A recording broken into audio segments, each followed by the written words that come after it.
gracias a todos por venir, gracias a Martín por la invitación para estar en esta presentación. Para mí es un orgullo estar con estos dos grandes escritores. Quedo un poquito chica en esta mesa, pero vamos a hacer lo que podamos. Sí, como dijo Martín, yo a Juan lo conozco desde hace un tiempo porque cohabitaba en los espacios de talleres de escritura, entonces soy un poco fanática, lo saben, así que desde ese lugar está como bueno presentar. Pero vamos a lo que nos compete.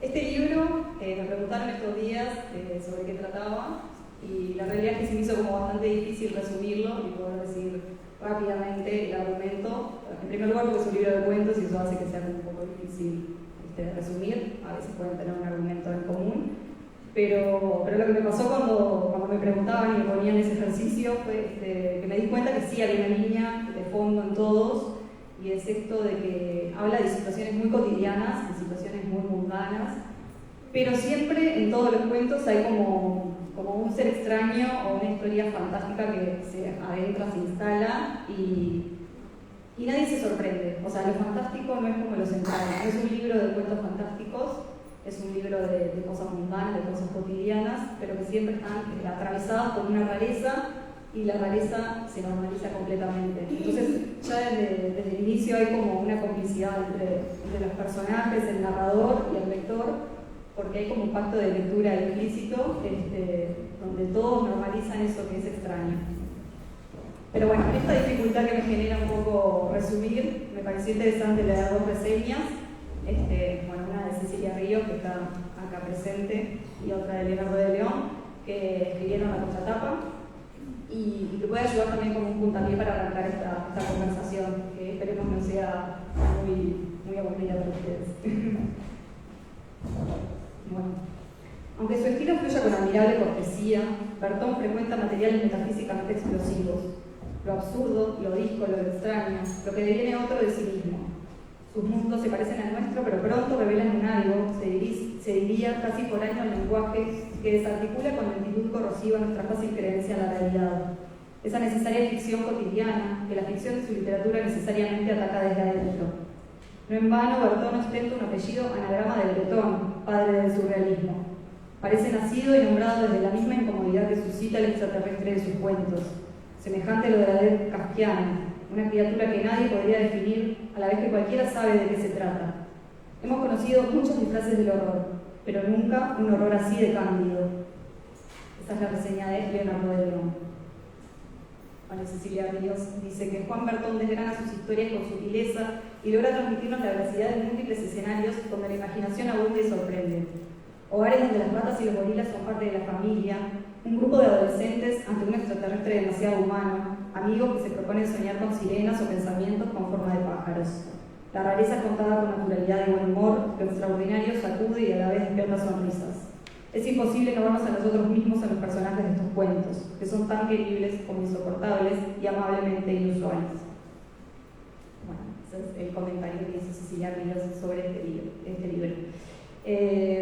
Me pareció como que estaba bueno sumar miradas y no quedarnos con una reseña simple de lo que pueda decir yo o lo que pueda hacer en esta charla, pero como un buen puntapié para arrancar y adentrarnos en este espíritu y el alma del libro. Así que arrancamos con la conversación. La idea es que sea un poco conversado y que le hagamos bastantes preguntas al autor para que lo tenemos acá. Así que, Juan Manuel, ¿por qué esos perros pensamientos? Bueno, antes que nada, muchísimas gracias a todos por estar acá. Los perros pensamientos. A ver, cuando yo era chico en Tarariras, siempre le tuve miedo a los perros. De grande le sigo teniendo miedo, aunque uno a veces empieza a tratar de vencer eso. Pero tengo un recuerdo así como muy fuerte de verme a mí de chico haciendo 10 cuadras para distancias que reclamaban 3 cuadras, ¿verdad? Porque yo tenía muy cartografiados a todos los perros de Tarariras. Por lo que, tenía que ir con ese mapa mental esquivando perros malos. Y de alguna forma, muchos de los pensamientos que aparecen en este libro tienen un poco esa presencia, ¿no? Esa lógica en donde uno, de nuevo, termina actuando o moviéndose a favor o en contra de donde cree o donde ubica que están esos perros malos, que de hecho se paso ninguno me mordió, ¿no? Entonces es como una cosa es bien gráfica en eso. Uno de los comentarios de Leo que me gustó y que me hizo ir a estudiar un poco fue esta cuestión del surrealismo, ¿no? Y de alguna forma creo que muchos de los cuentos que se disparan ahí tienen como algo un poco onírico, como plantea ahí el surrealismo, ¿no? Esta cosa de decir, bueno, el dictado del pensamiento que no tiene intervención de la razón.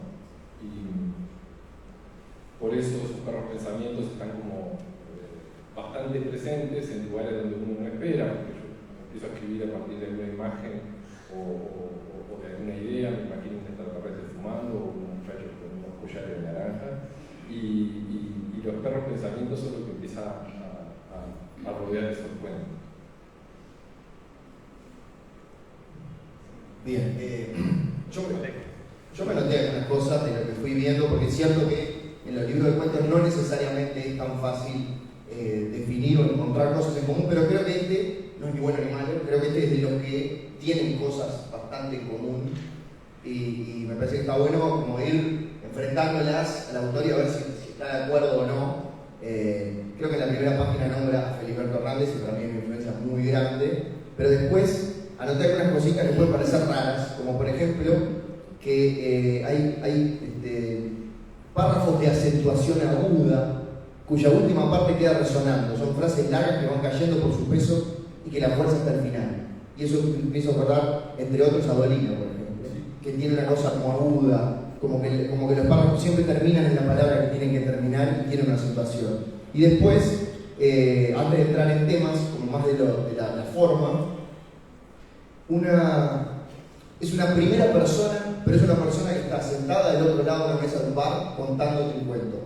La cortesía de la contratapa me parece que está clarísima y hay como una oralidad. De hecho, en la página 39 es el primer diálogo con respuesta que hay. Antes de eso es una voz narrativa que te va contando, que te va llegando de manera muy cortés, con dejos de oralidad, que no es una narración oral, y es alguien, atención, digo bien, ahora no tengo otro nombre, alguien que piensa mucho lo que va a decir, pero que piensa rápido y que elige bien entre un montón de pensamientos. Obviamente la literatura te permite tomarte un tiempo, así que de todas estas paparruchadas, capaz que la forma de enrabarlo con una pregunta vendría a ser, además de, por supuesto, estar de acuerdo con todo lo que dije, esto de cuánto ibas tardando en decidir cada frase, cada imagen, cuánto cambió cada texto desde la primera versión hasta la última, porque hay una cosa como muy natural y que parece que fluye muy bien, pero a veces eso puede ser respuesta de un trabajo de muchísimo tiempo. Sí, no, en realidad. A mí no me gusta trabajar y ya tengo mis otros trabajos, digamos, para poder procurarme sustento. Y la verdad sea dicha es que casi todos estos textos surgen de esto, de sentarse unos minutos a escribir y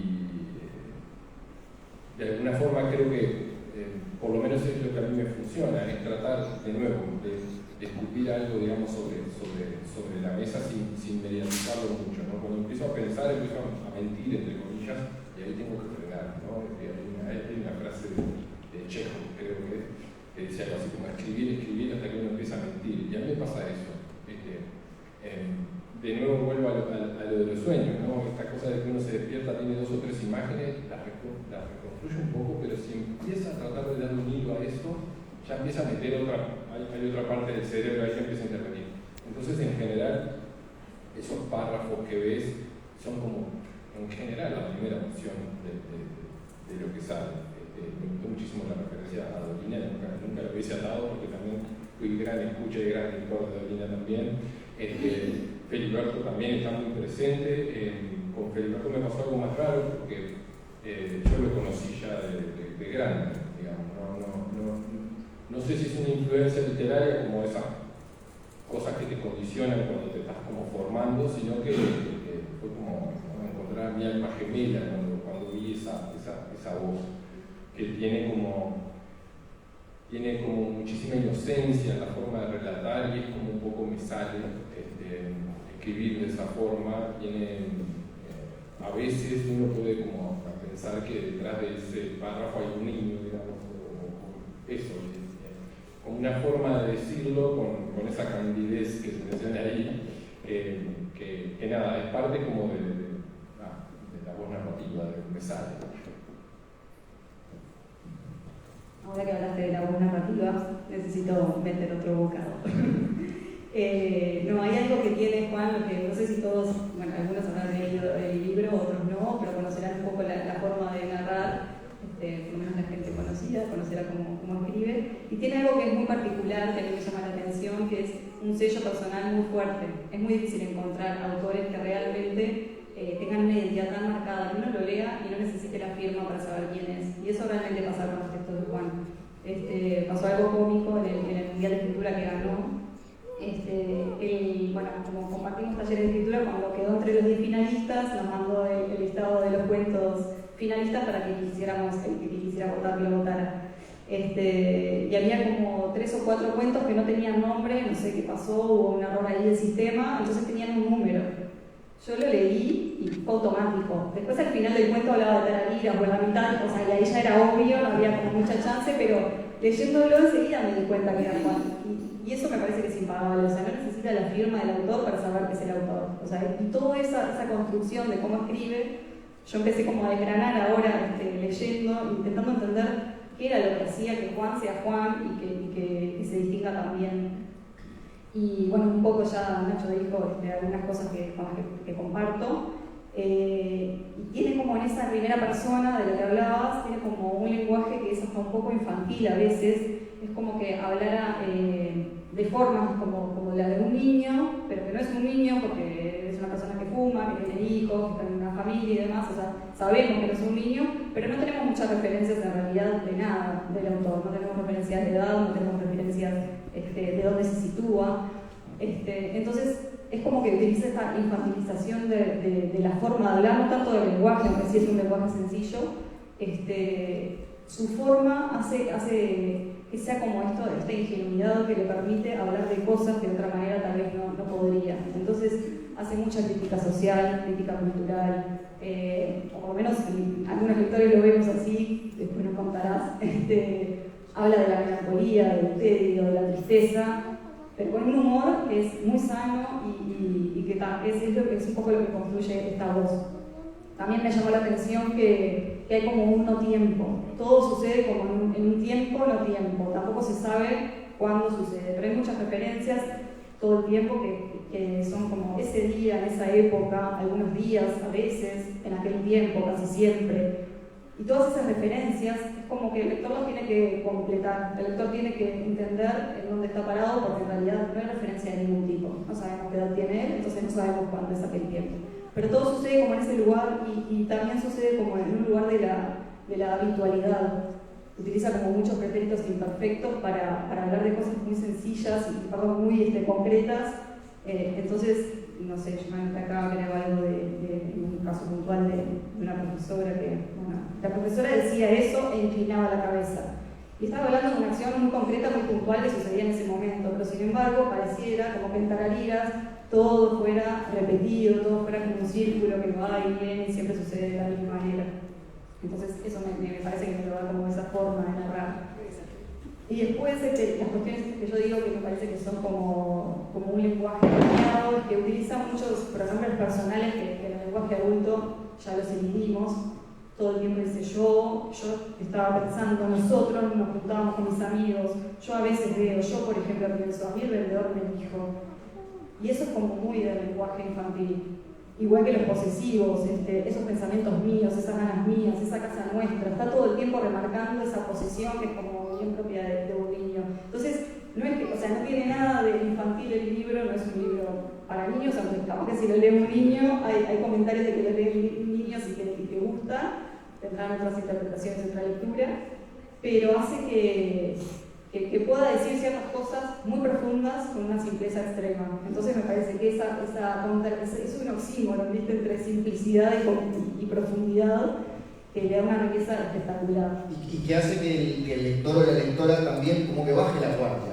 Porque cuando dice cosas profundas, no te las dice como no vas al choque, o la voz narrativa no va al choque, justamente la cortesía. Por eso siempre vuelvo a la cortesía, me parece una palabra, un gran descubrimiento, porque es eso, como que te dice lo mismo, pero no es que te lo diga como una especie de asesino que te da el beso y después la puñalada, sino que dice cosas que está bien, o sea, que están bien, que son profundas y que no te hacen cambiar de opinión. No es un caballo de Troya, pero sí en esta sociedad en que estamos siempre a la defensiva, como primero voy a crear un clima para que además de oírme me escuches, además de verme, me mires, me leas, y ahí entren los pensamientos, que unos son perros y otros son de otra índole. Pájaros. Sí, totalmente. Bueno, muchas gracias, no sé qué voy a decir, pero estoy de acuerdo con todo eso. No es, de nuevo, no es algo muy buscado, pero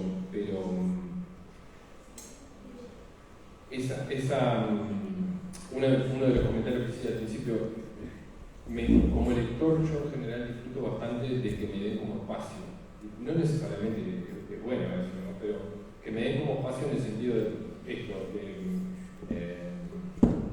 cuidar con el tema de los nombres propios, con los detalles, etcétera, que en general a mí a veces me resultan contradictorios por parte de la trama que estoy queriendo dar, ¿no?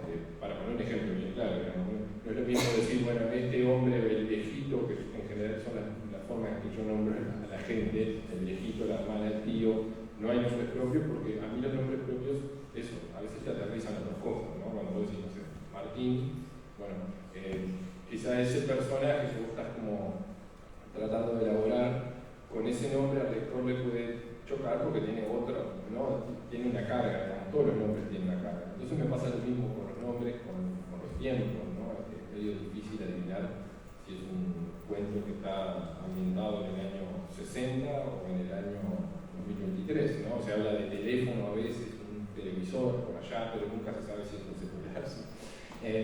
Quizás la única referencia que sí aterriza un poco todo esto es Tarariras, pero también con una lógica como de, puede ser ese pueblo y puede ser cualquier otro, digamos, y nada, eso también es como me sale escribir, es como bastante natural, no lo busco, es como una incomodidad a la hora de escribir cuando tengo que enfrentarme a eso, y tal, lo evado y trato de llevarlo como a ese lugar medio difuso.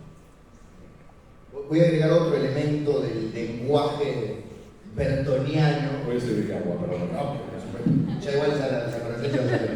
Un elemento que para mí también es como muy característico y que es de lo que en la mayoría de los cuentos me saltaba a la vista, que es el uso de los sustantivos en dos formas. Atención, todo está dicho desde el conocimiento absoluto del lenguaje. Sustantivos como mantras y como objetos o sujetos proyectantes. Y voy a tratar de ampliar. Hay protagonistas que son o esos personajes que invaden los textos, como por ejemplo los extraterrestres, los camellos, los perros, y no te preocupás por sustituir el sustantivo por ellos en la mayoría de los casos. Volvés a decir extraterrestre una cantidad de veces, sombreros verdes, robot, ratas, palomas. Cuando aparecen los repetís y quedan como un mantra hasta el punto de que a veces pierden el sentido. Cuando vos repetís mucho una palabra deja de tener sentido, y eso me parece genial porque ahí empezamos a, justamente como sujetos o como objetos proyectantes, nos damos cuenta de que ese extraterrestre quiere decir muchísimas cosas. Entonces la mejor forma de darnos cuenta alguna de las cosas que puede decir es cuando dejamos de unir extraterrestre con la figura que sea del cine y pierde todo el sentido, y es como cuando en matemáticas al principio decían, bueno, X, tenías que encontrar esa, pero como una letra puede ser un número, ¿no? Esa X puede ser lo que quieras y la ecuación va a funcionar, sin importar lo que le pongas a X. Y acá me parece que esos sustantivos, cuando se convierten en mantra, te das cuenta que el autor está proyectando algo que a veces es bien claro y a veces son muchísimas cosas, pero que funciona por la repetición. Entonces, eso también creo, pero por supuesto por estar en desacuerdo, que es como una cosa que saltaba mucho de los textos. Después podemos hablar porque muchos de estos sustantivos vienen de un reino en particular, pero ya vamos a llegar. Sí. No, y creo que ahí lo que por lo menos a mí me funciona como lector es eso, que es como trasladarle la carga al lector, entre comillas, digamos, de que él se imagine eso, ¿no? Y que entonces creo que esa repetición funciona un poco así, ¿no? El extraterrestre es ese que vos estás pensando, vuelve todo el tiempo, y al no agregar detalles, no relacionarlo tampoco mucho con cosas, bueno, eso, deja que sea el que vos estás proyectando y que funcione en ese cuento, a pesar de que probablemente sea diferencial de todo el mundo. Y hablando de repeticiones, además de que se da mucho esto de la repetición en las palabras, se da la repetición en los cuentos. En este libro, Juan decidió que escribir 2 cuentos iguales era una idea buena para rellenar y que pese más el libro. Entonces escribió 2 cuentos, no son iguales, son casi iguales, tienen algunos detalles, diferencias mínimas. Bueno, hay una salvedad así bastante importante, que es este ser que aparece distinto, fantástico. Uno de los cuentos habla de, no voy a spoilear, pero bueno, habla de una adolescente de Tararira que va al colegio, que se ríen de los profesores y demás. Y en ese cuento el ser extraño no parece ser extraterrestre, y después se repite el mismo cuento al final y el ser extraño no parece, es un camello. Nada, entonces me vino a colación de las repeticiones, me inquieta mucho saber por qué hiciste 2 cuentos iguales. Me parece que habla de una valentía como autor, porque no es fácil poner 2 cuentos iguales en el mismo libro sin recibir comentarios por lo menos. Sí, la verdad es que una de las cosas lindas que tiene todo esto es que en general yo soy una persona que está pensando demasiado a veces en la utilidad, en la practicidad sobre todo, ¿no? Y eso nos pasa a todos, creo, en la vida laboral sobre todo. Y bueno, la chance que te da escribir es como eso, por lo menos yo lo veo así, es como es un espacio de libertad completa, totalmente, entre otras cosas porque no depende de esto. Si tuviese un contrato editorial y que no tuviese que cumplir con algún requisito, sería diferente. Pero esa libertad que me da escribir, bueno, me permite hacer estas cosas que no son muy justificables en ningún otro lugar, digamos, ¿no? Y me pasó de verdad. Empecé a escribir sobre el extraterrestre perdido, el extraterrestre empezó a ir al liceo, empezó a fumar ahí en la salida del liceo, consiguió una novia, etc. Y en un momento ese extraterrestre mío, no sé, empecé a ver que tenía algo como en los ojos y se me empezó a figurar que era como un camello también. Empecé a tener dudas. Y no primero el extraterrestre, el extraterrestre es el original. Sí, y de hecho lo compartí con Liliana, Vicky, Andrea, que están por acá.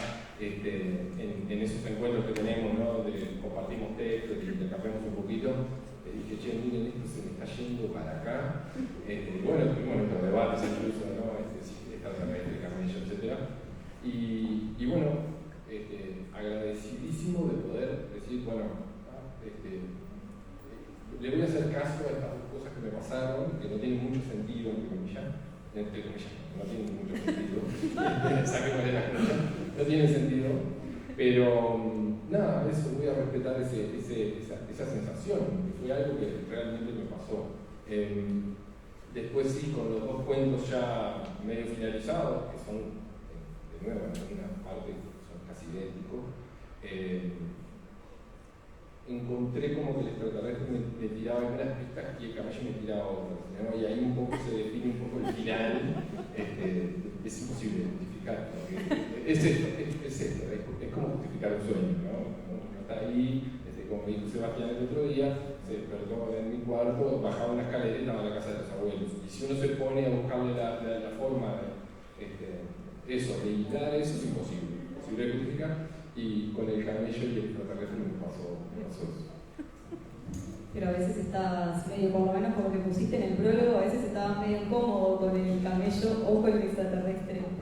Me pasaba eso, se me cruzaba en algún punto. En algunas cosas yo veía más como al camello en ese lugar y en otras el extraterrestre, y bueno, entonces seguí jugando ese juego y como lo terminé en paralelo con esos matices que tiene. Es como un desdoblamiento de la personalidad. Yo veo como hay personalidades extraterrestres, extrovertidas, líderes que tienen novia, y personalidades más gatas, serias, tristes, aburridas, como la del camello. Y creo que todos tenemos un poco de cada una, entonces me parece que eso fue como una excusa para insertar en estos relatos algo humano, pero de una manera como divertida. Sí, hace unos días me escribió alguien ahí que había leído el libro y me dice, yo voto por el extraterrestre. Y bueno, le pregunté qué edad tenés, me dice 30, y digo, no, la verdad, una persona joven. Y dije, bueno, por eso voto por el extraterrestre. El camello después tiene Yo ya me siento del lado del camello. Tiene una resignación que hay que buscarla en ese película, creo que puede aparecer con los años. Para mí lo tenemos que invitar a todos, a los que no leyeron el libro, que lo lean después y voten, y nada, viralicen el cuento, ¿no? El cuento, el libro, le hagan publicidad a Juan y voten, voto extraterrestre para tal y cual cosa, voto camello. Y un detalle que no es menor es que este año salieron, una cosa increíble, 2 libros de cuentos de autores uruguayos con cuentos repetidos en su interior. Es una cosa increíble, lo sé, no solamente porque he leído muchos libros este año, sino porque el otro es el mío. Por eso me llamó mucho la atención cuando me encontré con eso. La diferencia es que en mi caso fue porque escribí un cuento y años después lo volví a escribir de nuevo. Y dije, la honestidad la compartimos. Y dije, bueno, pero en ambos casos hay un texto mucho más breve, pero me gusta también el texto tuyo que te justifica. Funciona también como introducción, como el cartoncito con la regla del juego, aunque con la misma cortesía con la que no te está contando un reglamento ni te está diciendo cómo jugar, pero al mismo tiempo sí te lo está diciendo. Entonces, esa justificación, era un chiste, pero es una hermosa coincidencia, esa forma de entrar con la explicación, que hay un prólogo que también es un texto en sí mismo, porque además a mí me gusta mucho, incluso me encantaría, por ejemplo, que ese texto estuviera en un lugar donde los otros 2 textos no están, e igual funciona. Cuando te referís a otras cosas, cuando creás un mundo fantástico en el que existe un cuento sobre camellos, un cuento sobre extraterrestres, y por ahí está. Bueno, pero para ir entrando también, hablando un poco de camellos, en yo lo definiría de nuevo de manera muy poco cortés, como los cuentos de la selva de Bertón Hernández, pero por supuesto son los cuentos de Bertón, y eso no cabe en duda. Pero viste que a la gente hay que ayudarla un poco con otras referencias, y ahí creo que el reino animal es el que estos sustantivos, sobre todo cuando son sujetos, objetos, dependiendo del animal que tan vivo es, ¿por qué esa repetición, más allá de que hay sombreros, hay robots? ¿Por qué los animales son lo que se convierten en mantra? Y claro, ¿por qué esos pensamientos disruptivos, pensamientos perros o sustantivos que se cuelan, por qué tantas veces son animales? Sí, no lo sé, pero es un rollo de texto de los escritos, digamos. ¿Se escucha bien? Sí. El tema de los animales siempre es una inquietud mía. Sin embargo, terminé estudiando sociología, estudié etología, quería estudiar comportamiento del mar. Más o menos eso me dijo en un test de orientación vocacional, me dijo, bueno, anda a estudiar personas, bastante conocida. Bueno, el rollo con los animales lo tuve siempre, y sobre todo el rollo con el tema de la evolución y nuestro lugar en el concierto de la vida, digamos, ¿no? Entonces, una cosa que descubrí es que muchas veces estos animales que aparecen, o también incluso los robots, lo que sea, bueno, te enfrenta o te coloca en el lugar de, bueno, ¿cuál es tu lugar? ¿No? En este libro aparece mucho, en el libro anterior también, donde tiene una historia de un tipo que iba y pescaba un extraterrestre en una cañada, pescaba un extraterrestre y se iba con el extraterrestre y su perro a la casa, y el tipo en el camino se iba preguntando si el perro dormía afuera y el extraterrestre podía dormir en la casa adentro, ¿no? Tenía como esa duda de qué lugar tenía que ocupar ese ser nuevo que se le venía a meter, ¿no? Obviamente en una taxonomía que no lo tenía incluido. Y entonces, eso, el rollo de los animales, como que a mí, en mi caso, funciona como en ese lugar, siempre fue como un interés mío, digamos, con esa mirada de evolución, y nosotros como monos, entre comillas, De nuevo saco la comilla, nosotros como monos. Y bueno, traerlos a los cuentos te pone como en ese lugar, o por lo menos te vuelve a interrogar de ese lugar que tenemos o que no tenemos. Claro, como el espacio negativo vendría a ser el humano dentro de lo que forman los animales. Sí, no, lo gracioso además de los animales que elegís es que los más domésticos, o por lo menos en el mundo real, los domésticos como los perros y los gatos, son los más temibles. Los gatos no sé si aparecen, pero es como lo más temible. En realidad aparecen gorilas domesticados que viven en casas, aparecen camellos, osos, sí, es como lo no doméstico, es como completamente doméstico y natural. No sé si eso es porque tenés como más afinidad de ese tipo de animales y por los miedos. Sí, tengo un poco más de afinidad por los animales salvajes, digamos, ¿no? Por lo menos siempre estuvieron más no tengo un problema personal así fuerte con los perros, tengo miedo básicamente, y los traigo con eso, los caricaturizo de la peor forma, pobres. Lo de traer animales es como también un gancho para esto de escribir con imágenes. Bueno, me pasa eso, ¿no? Estoy mirando esta sala y me imagino, no sé, hay un oso polar ahí sentado, y eso me dispara cosas para escribir. Es como una carnada para el inconsciente, porque como generar esa imagen, empezás a escribir sobre eso y alrededor aparecen las cosas que estás sacando, digamos, que no sabes mucho de dónde salen. Yo realmente muchas de estas lecturas las disfruto, digamos, como lector, en el sentido de que estoy como tratando a veces de descubrir por qué pudo haber ocurrido eso. Y nada, es como una técnica, por eso que me funciona, no en el resultado, digamos, no estoy hablando de la calidad de los cuentos, pero sí a mí como individuo, digamos, me trae muchas cosas, me revela muchas cosas esto de escribir. ¿Y qué tanto de metafórico hay en la elección de los animales? Porque hay algunas cosas como muy claras, cuando se habla de los pensamientos, pájaros son los más libres, son los que se escapan, son los que uno quisiera tener, que se van y siempre quedan los perros falderos o los perros malos. Esos son como muy claros, pero después a veces te queda la duda de si es azaroso o todo animal que está en el libro, en la fauna de Bertón, es metafóricamente colocado. No, son bastante azarosos, sí. En general, de nuevo, en esta cuestión de dar espacio al lector, creo que hay muchos cuentos que sí admiten dobles lecturas o la búsqueda de una alegoría o alguna metáfora, pero en realidad no son muy buscados. Cuando trato de proponer este juego de escribir y que digo, voy con un gorila a la escuela, etc., no hay una intención de que nadie se dispare hacia otro lugar, sino que lo que quiero en principio es que piensen en un gorila, así como lo conocemos, digamos. Y por eso que no, en ese sentido es bastante llano. De nuevo, como tiene como esta lógica a veces media difusa, asumo que en esto de que hay una colaboración con el lector, ¿no? Cada libro tiene una lectura diferente, digamos, entonces, bueno, en eso creo que hay como, de nuevo, bastante espacio para poder,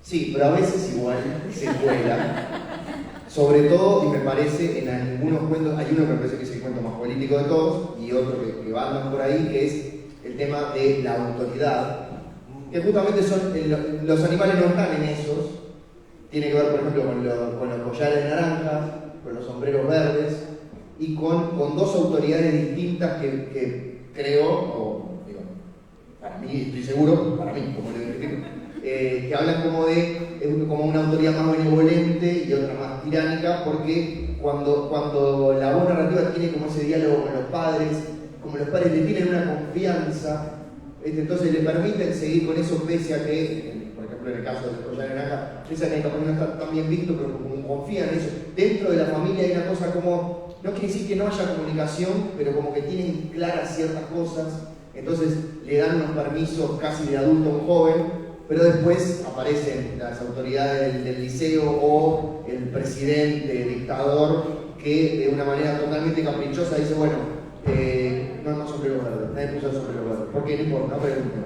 Y el resto de los colores, miren que ya estamos viendo con malos ojos, siempre esa cosa de en la familia te dan pequeñas libertades, se las van ampliando y la otra autoridad, la autoridad maligna, te las va cortando de a poquito. Entonces, mi interrupción en este momento era para decir, no crean ustedes todo lo que está diciendo el autor, porque hay algunas cosas que están ahí, pero esa política está de nuevo con la persona que te lo cuenta del otro lado del bar, que no necesariamente quiere que cambiar tu voto, sino que votes bien para vos mismo, con lo que creas. Que realmente pienses antes de votar, que es un montón.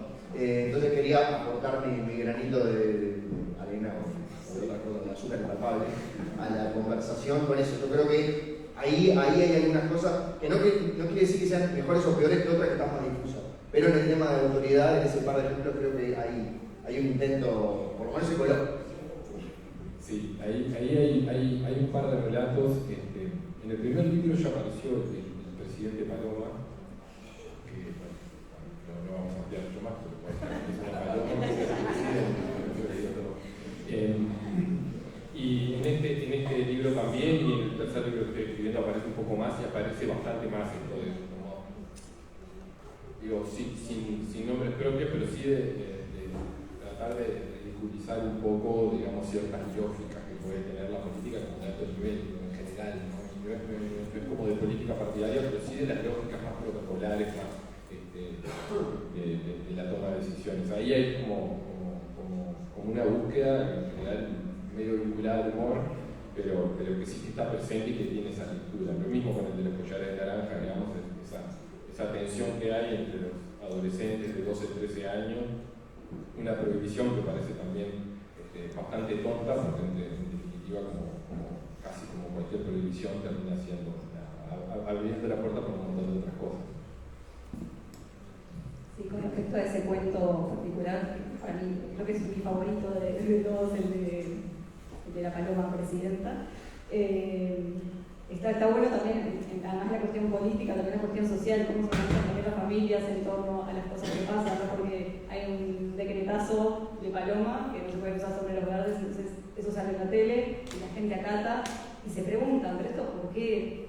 No importa, salió en la tele, entonces, o sea, hacerle caso al presidente, porque es presidente, al periodista, porque es periodista, y la instalación también de la televisión como algo muy importante en el centro de la familia, que eso también te lleva un tiempo un poquito pasado, que tiene algo por ahí como de pasado. Es verdad. No tengo más para opinar sobre eso. La verdad es que sí. Ahí, de nuevo, es como hay como una crítica, pero siempre como al lado de esa inocentada, ¿no? Y en esos dos cuentos también, en la lectura, por lo menos a mí después me empezó a pasar esto, de que hay como una situación medio opresiva por un lugar, pero a la vez hay como unos adolescentes ahí que siguen con su vida, que también eso es otra cosa que siempre me pareció, digamos, ¿no? Que en el medio de las peores cosas igual hay una cierta edad donde todavía tenés tus intereses, tenés tus cosas, en ese caso estaban con sus novias, con sus temas, y que nada, creo que eso refleja como o caracteriza un poco cierto momento de la vida donde se vive con muchísima ingenuidad sana en ese caso, que te permite disfrutar igual en un contexto un poco complicado. ¿Sí funciona? Sí. Hay más o menos. Hay una melancolía por la adolescencia, porque aparece en muchísimos cuentos, y ahora el otro día esta colación, y es como, aparece desde un lugar como, sí, eso, como el momento de la vida donde uno puede hacer todo, y como cuando aparece la adultez, aparece el momento de la vida donde uno ya no puede hacer todo. Sí, puede ser. En realidad, como les decía hoy, digo, como surge como en esta cosa un poco de medio inconsciente, termina yendo hacia ese lado, la verdad. No sé si debería explorar mucho más allá adentro, porque tengo miedo de romper el juguete, digamos, de romper el juguete y quedarme sin escribir después, ¿no? Así que capaz que no me puedo pasar la roca con el exceso de terapia en ese sentido. Pero también hay como una adolescencia en algunos de los personajes como adultos, digamos, ¿no?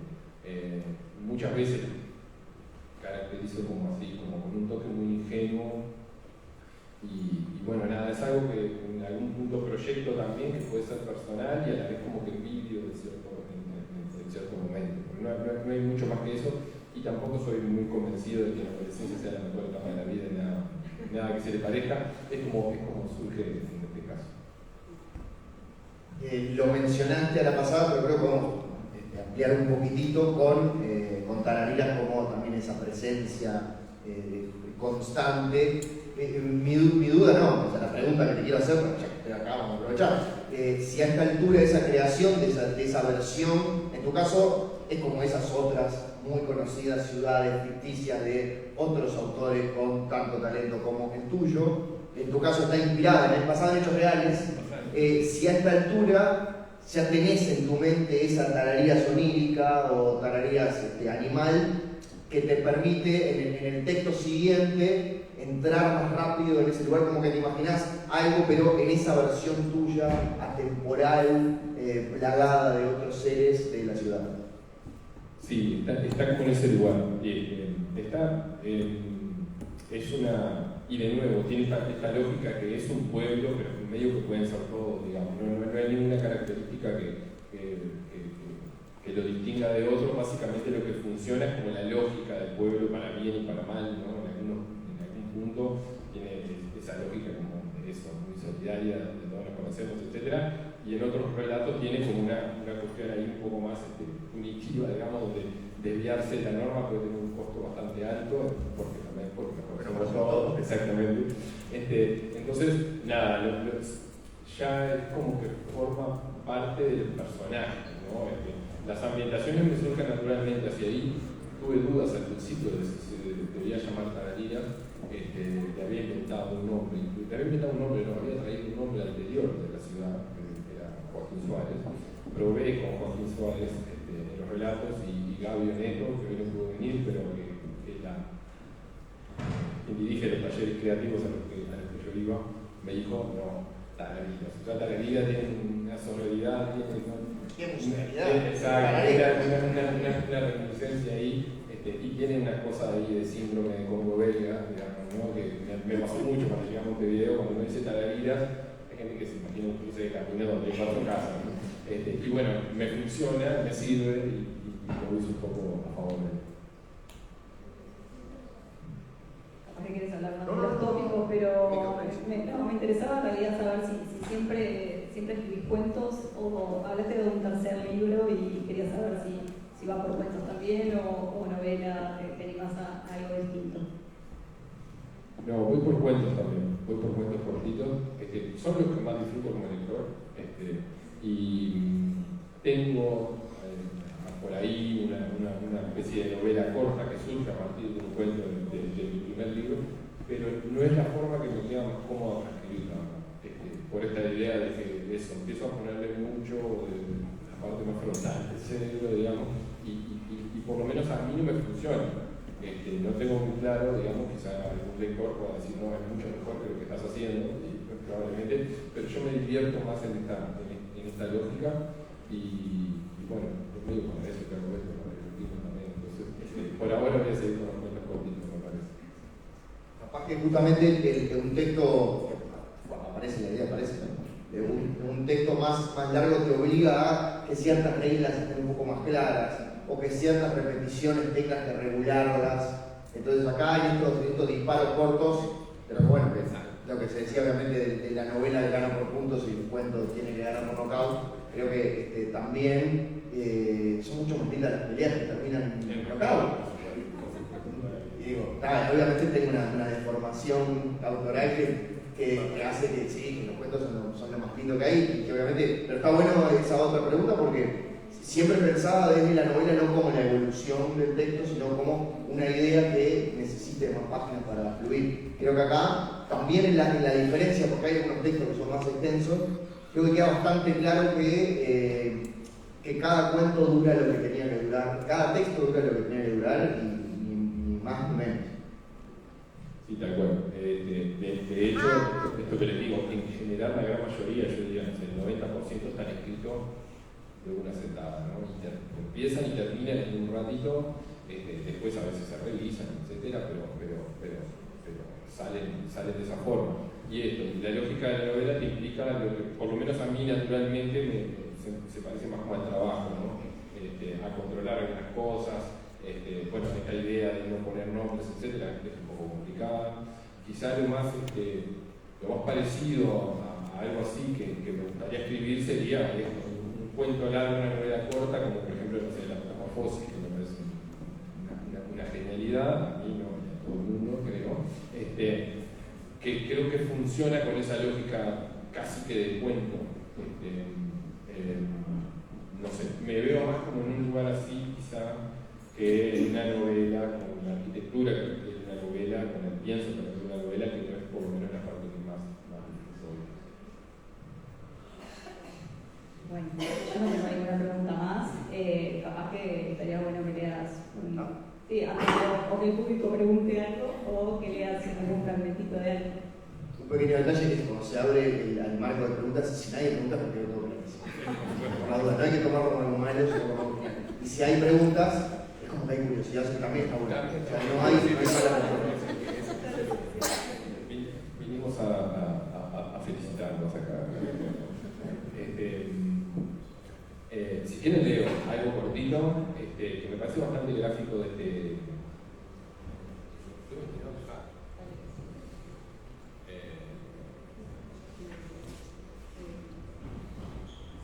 Perdón, esto es en vivo.